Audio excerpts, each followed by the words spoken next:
Hey guys, and welcome back. This week I'm going to describe which metrics I record and how often I record them.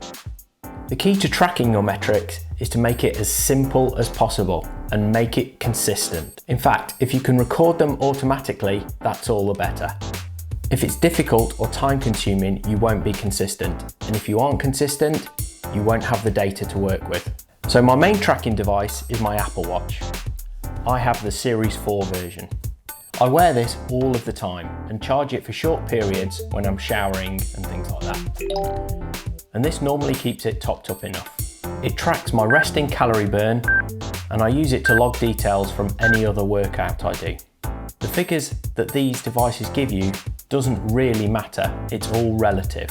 The important thing is that you use it consistently and you don't use the results as a given, more of a guide. I log my weight each morning as I get out of bed. I use the Withings scales and these will automatically transfer my weight measurement directly into the Apple Health app. As you've seen before, I use the Food Noms app to track my calorie intake. This is the most time-consuming and tedious part of all of my tracking process, but it delivers a really important figure that will help when gauging how much you need to eat at what stage of your training.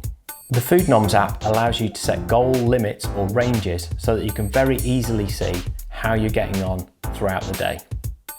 Here's what I have set in the goals of the Food Noms app. Calorie range.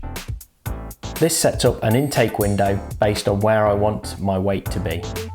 I also set a protein range, which I tried to set between 1.7 and 2 grams per kilogram of body weight. Keeping this quite high is hopefully going to mean that I can build and maintain any muscle I make throughout my training. I also track water. Keeping hydrated just helps everything. As I've aged, I can definitely tell if I'm dehydrated, as I get knee pain and calf cramps. Fibre is good for gut health and to keep you feeling full. Most adults in the world do not eat enough fibre in their diets. Switching to a plant-focused diet certainly helps with that though. And finally, I track fat. I set this around 0.5 gram per pound of body weight. This one is a little less important and I don't always make that target. Both the watch data and the Food Noms feed directly into the Apple Health app. This can show a summary of all of the data in one interface. That's what I use to summarise the information, which I then transfer onto my spreadsheet for a long-term tracking and comparison across all my blocks of training. Another metric that gets tracked automatically using my Apple Watch and the Health app is my sleep. Sleep is really important for recovery, and if your sleep pattern is disturbed, it can have an impact on your training and your diet. I always try to go to bed at a similar time every day, and most nights will read before going to sleep to quiet the mind. There are other things that I log less frequently. These include body measurements, which obviously change less frequently. So I generally do these at the end of a block of training. I've also started measuring strength as a marker for improvement by attempting a 1 rep max in the powerlifting trio at the end of each block. This will then track any strength progress being made. There's a psychological element to tracking certain metrics, like your weight. Your weight can fluctuate dramatically during the day and on a day-to-day basis.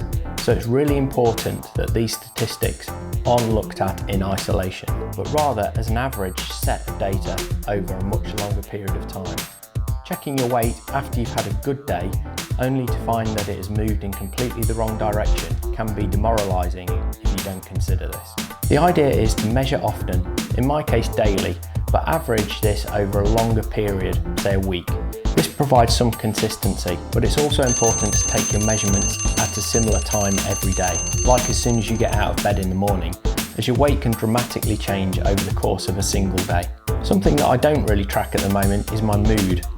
This, like disrupted sleep, can have an impact on training, particularly your motivation for getting to the gym, and it also triggers comfort eating. There's no direct way of recording this in the Health app, so if you have any ideas or suggestions on a tracking app for mood, please leave them in the comments below. Thanks for listening, and I hope you got some really good information about how you can track your metrics. Bye and see you next time.